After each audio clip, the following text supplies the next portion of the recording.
우리에게 기쁨을 주시고 찬양의 제목을 주신 은혜로우신 하나님 감사합니다. 우리의 여러 가지 어렵고 힘든 상황이 때로는 기도 제목이 되지만 이것이 돌이켜 주님께 감사할 제목이 되게 하시니 감사합니다. 아버지 하나님, 사랑하는 성도들의 삶을 돌아봐 주시사 늘 감사가 넘치고 기쁨이 넘치도록 인도하여 주시옵소서. 귀한 찬양을 통해 영광 돌려옵는 자른 찬양대원들을 격해 주시고 때마다 일마다 간섭하시면서 하나님께서 귀하게 사용하여 주시옵소서. 오늘도 말씀을 듣는 시간입니다. 주의 성령께서 이 자리에 함께하여 주시고 부족한 종을 사용하여 주시사 하나님의 말씀이 바르게 전파되도록 인도하여 주옵소서. 함께하여 주시기를 원하며 모든 곳에 살아계신 예수님의 이름으로 기도합니다. 아멘. 우리가 몇 주 동안 계속 요한계시록에 있는 7교회의 모습을 통해서 교회의 핵심 가치가 뭔가, 교회의 가장 중요하게 여기는 핵심 가치, 그걸 통해서 교회가 어떤 곳인가를 좀 더 이해할 수 있게 되고 또 우리 성도들의 어떤 사명이 뭔가 하는 것을 새롭게 발견할 수 있죠.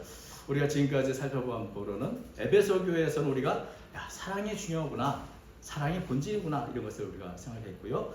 또 서머나 교회에서는 믿음을 가진 것이 가장 큰 부유합니다. 이거에 대해서 살펴봤습니다. 그리고 지난주 우리 버가모 교회에 대해서는 진리, 교회는 곧 진리의 기둥과 터입니다. 진리는 그 무엇과도 바꿀 수 없고 타협할 수 없는 것이다. 작은 잘못된 사상이, 이단 사상이 전체 교회를 오염되게 한다. 이런 것에 대해서 좀 살펴봤습니다. 오늘은 이제 네 번째 두아디라 교회인데요. 두아디라라는 도시는 굉장히 작은 도시입니다. 알려지지 않은 작은 도시인데, 그러나 우리는 이미 알고 있죠. 우리가 잘 아는 이 빌립보에서 바울을 만났던 자색 옷감 장수 루디아의 고향이 두아디라입니다. 그래서 이 두아디라, 이곳은 직조, 염색, 피역, 도기 이런 것들을 생산하는 그런 도시였기 때문에 이 자주장사, 이 자색 옷감 장사 루디아가 왜 그런 일을 했는가 하는 것은 이 루디아가 살던 고향 자체가 이런 직조나 염색으로 좀 알려진 곳이기 때문에 그렇습니다. 그리고 아마도 이 두아디라 교회도 그 교회가 설립될 때 루디아가 많은 영향력을 끼치지 않았겠는가. 빌립보 교회도 루디아를 통해 세워졌지만 이렇게 믿음을 가진 루디아가 자기 고향에도 교회를 세우지 않았겠는가 이런 생각을 하게 되죠. 근데 7교회 가운데 이 두아디라 교회에 보낸 편지 서신서가 가장 깁니다. 그 굉장히 엄중한 이야기들로 가득 차 있죠. 그것은 그만큼 이 교회에서 일어나는 일들이 모든 교회의 경계가 되고 교훈이 되기 때문일 것입니다. 또 그만큼 주님께서 깊은 관심을 이 두아디라 교회에 갖고 있다 하면서 알게 됩니다. 자, 우리 두아디라 교회가 어떤 교회인가? 이 두아디라 교회하고 이 에베소 교회가 좀 비교되는 부분이 많습니다. 에베소 교회는 우리가 잘 아시는 것처럼 참 처음에는 참 잘했는데 시간이 흐르면서 조금씩 주님 향한 사랑이 식어진 교회였죠. 그런데 두아디라 교회는 시간이 흐를수록 처음보다 더 좋아지고 더 풍성해진 그런 교회였습니다. 19절 보니까 이렇게 됐죠. 내가 네 사업과 사랑과 믿음과 섬기가 인내를 하노니 네 나중 행위가 처음 것보다 많도다. 주님께서는 두아디라에 행하는 모든 사업들을 알고 있다. 이 사업이라는 단어가 복수입니다. 여러 사업들, 그게 어떤 것인가? 그 다음에 나오는 사랑, 믿음, 섬기, 인내, 이게 단수인데 이 모든 것을 포괄하는 것이죠. 네가 하는 모든 것들을 알고 있다. 그래서 공동 번역은 이렇게 번역했습니다. 나는 네가 한 일을 잘 알고 있고 한 일들을 잘 알고 있고 네 사랑과 믿음과 봉사와 인내를 알고 있다. 또 네가 처음보다 나중에 더 많은 일을 하고 있다는 것도 나는 알고 있다. 여러분, 성도가 여러 가지 활동을 할 때 그 원동력이 뭡니까? 사랑과 믿음입니다. 주님을 향한 사랑, 주님을 향한 믿음으로 이제는 섬기게 되고 때로는 어려움에서도 인내하게 되는 거죠. 그래서 이 두아디라 교회는 참 사랑과 믿음으로 섬기와 봉사를 열심히 헌신적으로 했던 그런 교회였고, 이런 활동은 시간이 갈수록 더 뜨겁게, 더 열심히, 더 훌륭하게 감당했던 그런 교회였습니다. 그리고 주님을 섬길 때 어려움이 많이 있지만 그것을 견디고 인내했던 그런 교회죠. 그래서 두아디라 교회는 사랑의 수고도 있죠. 믿음의 역사도 있죠. 소망의 인내가 있는 뭐 더구나 이런 활동이 시간이 갈수록 더 커지고 적극적이었다. 이러면 참 처음보다 나중에 더 좋아지는 이런 교회. 시간이 지나도 식지 않는 사랑. 이런 것들 얼마나 아름다운 교회입니까? 그래서 야 정말 이 교회는 너무나 아름답고 좋은 교회인데 훌륭한 교회인데 이런 생각을 하게 됩니다. 근데 여러분 겉으로는 완벽해 보이는 교회도 사실은 그렇지 않습니다. 문제가 있기 마련이죠. 겉으로 보이는 너무나 완벽했던 이 두아디라 교회이지만 주님은 이 교회를 불꽃 같은 눈으로 보셨습니다. 여기 보는 것처럼 주님은 그 눈이 불꽃 같다 말씀하시는데 불꽃 같은 눈으로 이 두아디라를 볼 때 그 안에 깊이 숨겨져 있는 문제를 발견하시게 됐습니다. 제가 중국에 있을 때 재래시장 가서 달걀을 사면 우리나라와는 좀 다른 방식이 있습니다. 거기 가면 달걀들이 굉장히 많은데 이 노란 그 전구가 들어있는 상자가 있습니다. 거기 구멍이 뚫려 있는데 거기에 달걀을 하나씩 비춰봅니다. 비춰보고 그래서 자세히 보면 처음엔 잘 안 보이지만 자꾸 보다 보면 그 안에 노른자도 보이고 또 이게 희미한가 선명한가 이걸 통해서 싱싱한가 상한가 이것을 발견할 수 있는 것이죠. 그 때로는 여러분 달걀 가운데 노른자가 없는 달걀도 있습니다. 무황란이라고. 그 겉으로 보면은 뭐 달걀이 다 똑같지 뭐라고 생각할지 모르지만 비춰보면 제각각인 것이죠. 그것처럼 겉으로 두아디라 교회는 너무나 완벽한 교회였으나 불꽃 같은 눈으로 주님이 보셨을 때 아무런 문제없이 보였던 사랑과 믿음, 성계, 인내가 충만했던 그 훌륭한 교회 안에 사람들이 깨닫지 못하고 또 알 수도 없었던 아주 심각한 문제가 그 안에 있었음을 주님은 아셨습니다. 그것을 드러내셨죠. 그래서 20절부터는 이 두아디라 교회에 대한 책망이 이렇게 쭉 기록되어 있습니다. 그러나 네게 책망할 일이 있노라.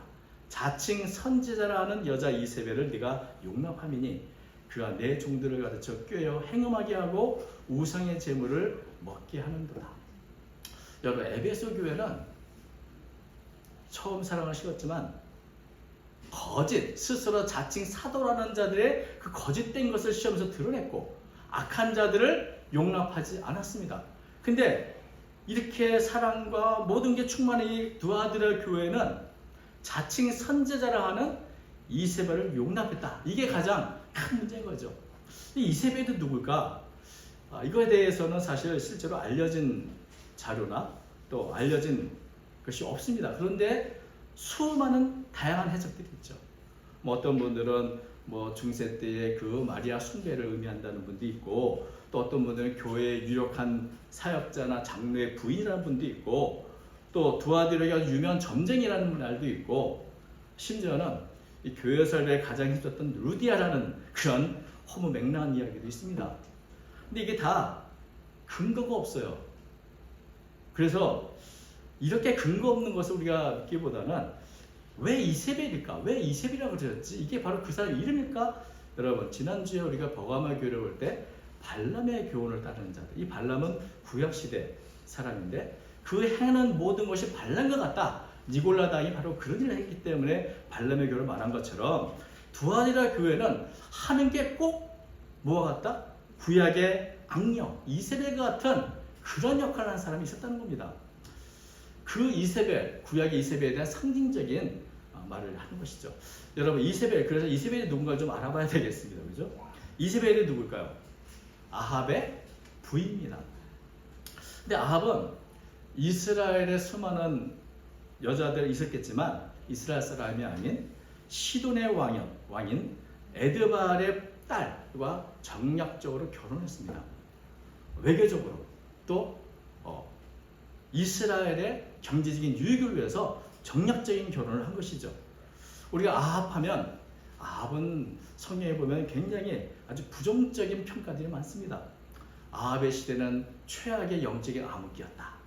또 아합은 우상을 섬기는데 앞장섰던 악한 왕 중에서 최악의 악한 왕이다. 이런 평가를 하지만 일반적인 역사로 보면 아합의 시대는 북이스라엘의 몇 안 되는 경제적인 번영을 누렸던 시대입니다.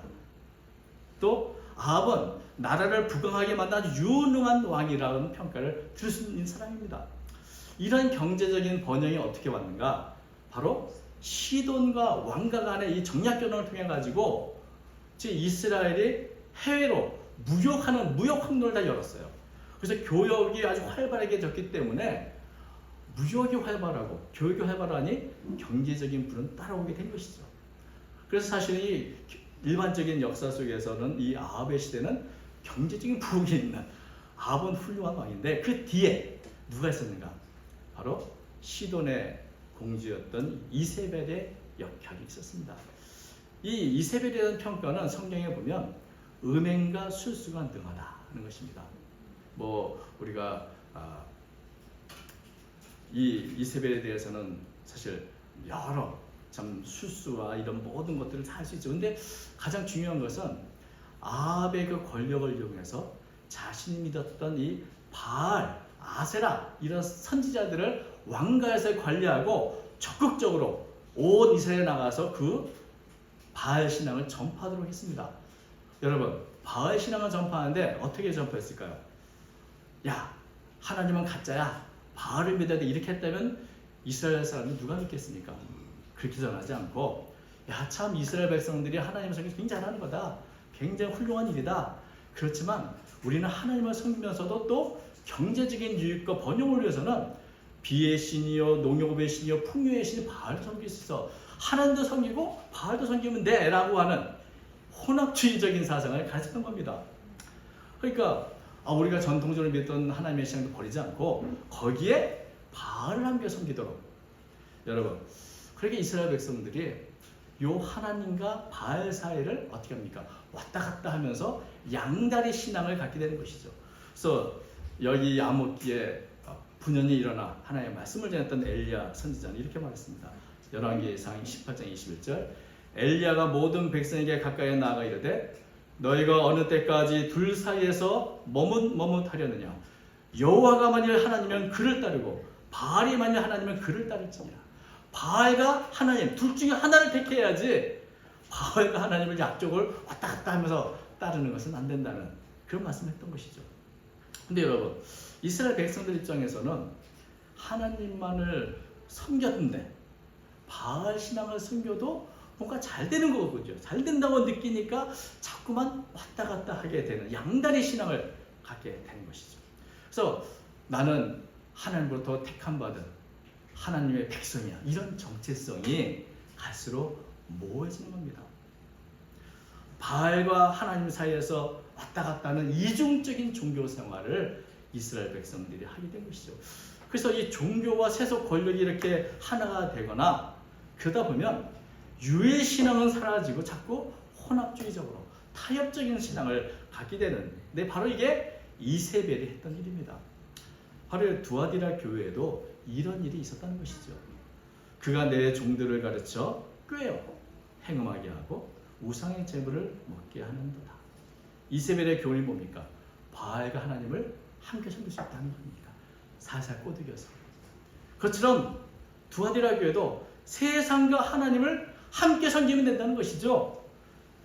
이세벨의 교훈을 따르는 이 성도들은 다 이중적으로 교회에서는 하나님의 방식을 따라서 살지만 세상을 나가자마자 세상의 방식을 따르는 이중적인 신앙, 그래서 하나님과도 친구가 되고 세상과도 친구가 되는 그런 방식으로 삶을 살아가게 됐다는 겁니다. 그러면서 세상을 따라가 행음도 하고 우상의 점 먹으면서도 나는 그래도 주일날 교회 가니 예배를 드리니 찬양을 하니 난 하나님을 잘 섬기고 있는 거야 라고 스스로 착각하게 하는, 이게 바로 이세벨의 교훈의 폐인 것입니다. 여러분, 이런 것을 생각하면 우리 유명한 노래가 있죠. 하여가 이런 대로 또 하리 저런 대로 또 하리, 뭐 나한테 유익하면 좋은 거 아니야? 내가 잘 살면 되는 거 아니야? 이런 생각을 갖게 되면서 하나님의 백성이라는 정체성을 잃어버리게 있다는 것입니다. 근데 여러분, 세상과도 친구가 되고 하나님과도 친구가 되는 게 과연 가능한가? 예수님께서는 마태복음 6장 24절에 그것은 가능한 일이 아니라고 말씀하십니다. 한 사람이 두 주인을 섬기지 못할 것이니 혹 이를 미워하고 저를 사랑하거나 호 이를 중히 여기고 저를 경히 여김이라. 너희가 하나님과 재물을 겸하여 섬기지 못하느니라. 바알과 하나님, 세상과 하나님을 같이 섬기는 일은 있을 수가 없습니다. 왜? 하나님은 질투하는 하나님, 오직 하나님만을 사랑하기를 원하시는 하나님이기 때문에 이것은 가능한 일이 아닌 것이죠. 야고보서 4장 4절 말합니다.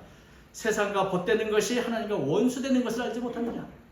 우리가 세상과 친구가 되는 순간 우리는 하나님과 원수가 되는 것이고, 우리가 하나님의 뜻을 따라 살기 위해서라면 때로는 세상과 원수가 될 수도 있는 것입니다. 그래서 이렇게 양다리 신앙, 두 개를 함께 섬기는 신앙은 결코 가능하지도 않고 진정한 믿음도 아닌 것입니다. 사도 바울은 고린도후서 6장 14절 이렇게 말합니다.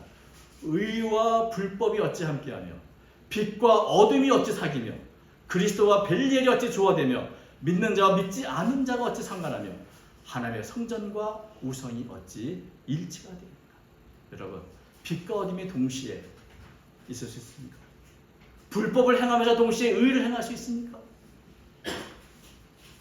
그리스도와 함께 마귀를 섬길 수 있습니까? 거짓과 함께 진리를 섬길 수 있습니까? 여러분, 너무나 명확한 것이죠. 우리가 우리 자신을 성도라 부릅니다. 이 성도의 성자가 무슨 성자입니까? 거룩한 성. 성도는 거룩한 물입니다. 이 거룩이라는 단어는 원래 분리한다, 잘라낸다, 구별낸다는 그런 의미에서 나온 단어입니다. 그래서 이 거룩이라는 단어는 이 세상의 죄악과 이 세상의 더러움과 완전히 분리돼서 완벽하게 성결하고 어둠이 전혀 없는 빛 가운데 거하시는 하나님께만 사용되는 단어가 바로 이 거룩이라는 단어입니다. 근데 이 거룩이라는 단어를 사람이나 또 어떤 물건에 사용되는 것은 이제 그 사람이 세상과 분리되고 세상과 잘라져서 완전히 하나님께 속했다, 그런 의미로 사용되는 겁니다. 그래서 하나님 이름으로 세워진 곳이 성전이고 하나님을 믿고 따르는 성도들이 바로 성도, 거룩한 물이 되는 것입니다. 여기에 거룩에 빠지면 여러분, 우리의 성도가 아닙니다. 그냥 물이지. 세상에서 뭐 사랑도 있고 믿음도 있고 성가 있는 할지라도 거룩함이 없다면 교회도 아니고 라이온스 클럽과 다를 것이 없는 겁니다. 좋은 일 하죠. 남을 섬기죠. 그러나 교회는 아닌 겁니다. 하나님께서는 내가 거룩하니 너희도 거룩하라 말씀하셨습니다. 하나님께서는 언제나 우리에게 거룩함을 요구하십니다. 데살로니가전서 4장 3절 하나님의 뜻은 이것이니 너희의 거룩함이라. 히브리서 12장 14절 모든 사람과 더불어 화평과 거룩함을 따르라. 이것이 없이는 아무도 주님을 보지 못하리라. 교회는 교리적으로는 진리의 기둥과 터이고 생활 면에서는 세속과 구별되는 성결하고 거룩한 모임입니다. 내가 믿는 진리가 우리의 삶 속에 생활 속에 나타나는 것이 바로 거룩함이죠. 이 거룩함이 없으면 하나님을 볼 수 없다. 거룩함이 없는 번영과 축복은 하나님이 주신 것이 아닙니다. 여러분, 내가 죄를 짓는데도 축복과 번영이 온다면 그것은 축복이 아니라 재앙입니다. 거룩함이 없는 축복은 우리를 더 깊은 죄악으로 인도하기 때문입니다. 그렇기 때문에 두아데라 교회가 참 많은 훌륭한 일을 했지만 한 가지가 부족했습니다. 거룩함을 잃어버린 것이죠. 그런데 왜 두아데라 교회는 왜 이런 이세벨의 교훈, 이세벨을 용납했을까요? 자칭 선지자라고 하니 여러분, 참 이 직함이라이 주는 그런 유혹함이 있습니다. 자칭 사도라 하거나 자칭 선지자, 내가 선지자야, 내가 하나님의 깊은 비밀을 알고 있는 사람이야 라고 말하면 성도들은 나보다 너 낫겠지, 그걸 받아주는 것인데, 이런 것이 바로 이단들이 사용하는 방법이요 사기꾼들이 사용하는 방법입니다. 거창한 직분과 직함을 갖고 남들이 보지 못하는 걸 보는 것처럼 남을 속이면 그런 강력한 카리스마를 보일 때 잘 속아 넘어가게 되는 법입니다. 그래서 직함에 속으면 안 됩니다. 내가 뭘 했느니, 내가 뭐 어떤 사람이니, 이런 직함에 속지 말고 에베소 교회처럼 영적인 분별력과 진리를 바로 분별하는 힘을 갖고 그들의 거짓됨을 드러내야 되는 것이죠. 거짓을 행하면서 스스로 진리의 사도라 믿는 그런 이단도 있습니다. 여러분, 자칭 사도라 하지만 아닌 자들을 에베소 교회는 분별해내고 악한 자들 용납하지 않았는데 두아디라 교회는 여기에서 실패했습니다. 어느 시대나 자칭 선지자라 하는 거짓된 무리들이 있습니다. 주님께서는 그들에게 회개할 기회를 여러 번 주셨지만 그들은 회개하지 않았습니다.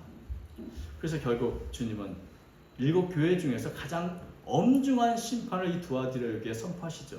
22절 보니까 볼지어다 내가 그를 침상에 던질 터이요 또 그와 더불어 간음하는 자들도 만일 그의 행위를 회개하지 아니하면 큰 혼란 가운데 던지고 또 내가 사망으로 그의 자녀를 죽이리니 모든 교회가 나는 하나님의 뜻과 마음을 살피는 자인 줄 알지라. 내가 너희 각 사람의 행위대로 갚아주리라. 하나님께서는 주님께서는 그를 침상에 던졌다. 이 침상은 잠자는 안락한 침상이 아니라 깊은 병에 빠지는 병상이요 죽음을 당하는 죽음의 침상이요 심판의 침상 가운데 던진다는 겁니다. 그의 교훈을 따르는 모든 자들도 만일 회개하지 않으면 이런 심판을 면할 수 없다. 사실 이렇게 가장 훌륭한 교회라 칭찬했던 주님께서 가장 강력한 이 심판을 메시지를 선포하신 이유가 뭡니까? 그만큼 거룩함이 중요하기 때문에 그렇습니다. 거룩함을 잃어버릴 때 그것은 너무나 심각한 결과를 낳기 때문에 주님은 이렇게 내가 각 사람의 행한 대로 봉하겠다 말씀하신 것이죠. 그러나 이렇게 이세벨의 교훈에 미혹되지 않은 성도들에게는 더 이상 다른 짐을 줄 것이 없다. 너희들 그저 지금까지 한 것처럼 계속해서 유지하면 된다 말씀입니다. 25절 다만 너에게 있는 것을 내가 올 때까지 굳게 잡으라. 아합 시대 그 영적인 어둠 시대에도 바알에게 무릎 꿇지 않았던 7,000명이 있었던 것처럼 두아디라 교회에도 사탄의 깊은 것을 알지 못하고 오직 주님만을 섬기는 데 힘썼던 그런 남은 성도들이 있습니다. 지금까지 사랑과 믿음, 성과 인내를 행했던 이 귀한 성도들은 거룩함으로 계속 그것을 유지하며 살립니다. 그러면 주님 오실 때 만국을 다스리는 것을 내가 주겠다 말씀하고 계십니다. 여러분, 교회는 성도가 참 많고 활동을 잘한다. 이게 중요한 게 아닙니다. 교회의 정체성은 내가 하나님께 속한 자라고 하는 이 구별된 거룩함이 있습니다. 이 거룩함이라는 것은 한편은 우리 삶 속에서 도덕적 성결로, 윤리적 도덕적으로 세상을 앞서가는 그런 성결함으로 나타나게 되는 것이죠. 그래서 이렇게 성도가 자신을 순결하게 지키기 위해서 때로는 세상과 불편한 관계를 가지고 있고 적대적인 관계를 가지고 있지만 세상과 타협하지 않는 모습으로 나타나게 됩니다. 다른 것은 포기해도 내가 하나님과의 관계, 이 거룩함을 포기해서는 안 되는 겁니다. 왜냐하면 거룩한 교회, 거룩한 성도만이 하나님을 기쁘시게 할 수 있기 때문입니다. 만약에 거룩함을 잃어버리면 사랑과 믿음, 성과 인내도 다 그 빛을 잃어버리고 그 모든 활동은 아무것도 아닌 것이 됩니다. 참 저도 지금까지 신앙생활 하면서 참 훌륭하신 분이었는데 어느 한순간 거룩함을 잃어버리고 음란하고 더러운 삶을 살고 거짓되고 악한 운명에 꾀임을 받는 그런 지도자들을 보면서 가슴이 너무 아팠습니다. 여러분, 그러나 거룩함의 가치는 그 어떤 사랑의 수고, 그 어떤 인내, 그것도 바꿀 수 없는 겁니다. 거룩함을 훼손한 어떤 수고나 활동도 하나님은 기뻐하지 않으십니다. 여러분, 그렇다면 우리가 어떻게 하면 그렇게 될 수 있을까요?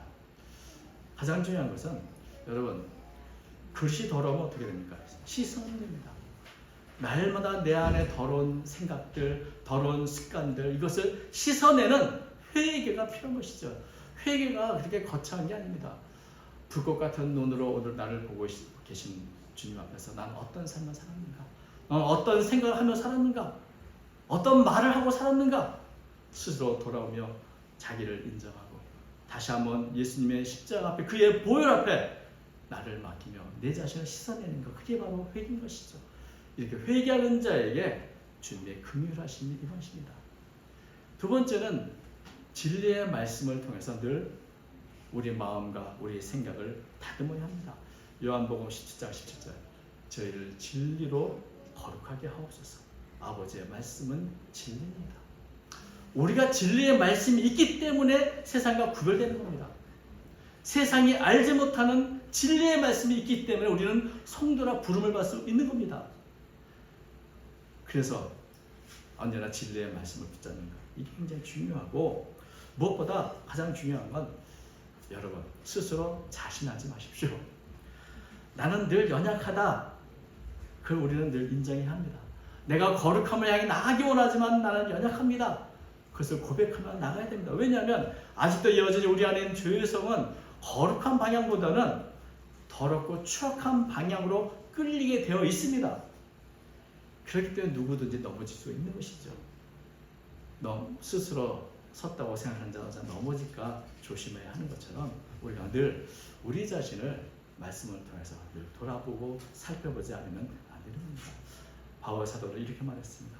이 세대를 본받지 말고 오직 마음을 새롭게 함으로 변화를 받아 삶을 선하시고 기뻐하시고 온전하신 뜻이 무엇인지 분별하도록 하라. 이것은 한 번으로 되는 것이 아니라 늘 항상 이 세대를 본받지 않고 내 마음을 주님의 보혈로 새롭게 하고 변화를 받고 하나님의 뜻이 어디 있는가 거룩한 뜻을 추구하며 나가는 삶, 그것이 바로 우리 성도가 해야 할 모습이요 교회가 가져야 할 거룩함인 것입니다. 하나님의 뜻은 우리의 거룩함입니다. 거룩함이 없이는 아무도 하나님을 볼 수도 없고 기쁘시게 할 수도 없다. 언제나 하나님께 속해서 성결한 삶으로 주님을 기쁘시게 하고 늘 주님과 동행하는 저와 여러분 되시기를 주의 이름으로 축원드립니다. 아멘. 거룩하신 하나님 아버지, 우리의 연약함을 주님은 아시오니 긍휼히 여겨 주시고 진리의 말씀으로 우리 모든 성도를 이끌어 주시옵소서. 악한 세상과 타협하거나 짝하지 않게 하여 주시오며 언제나 진리 가운데 성결한 삶으로 주께 영광 돌리는 저희가 되도록 인도하여 주시옵소서. 함께 주시옵 믿사오며 살아계신 예수님 이름으로 기도하옵나이다. 아멘.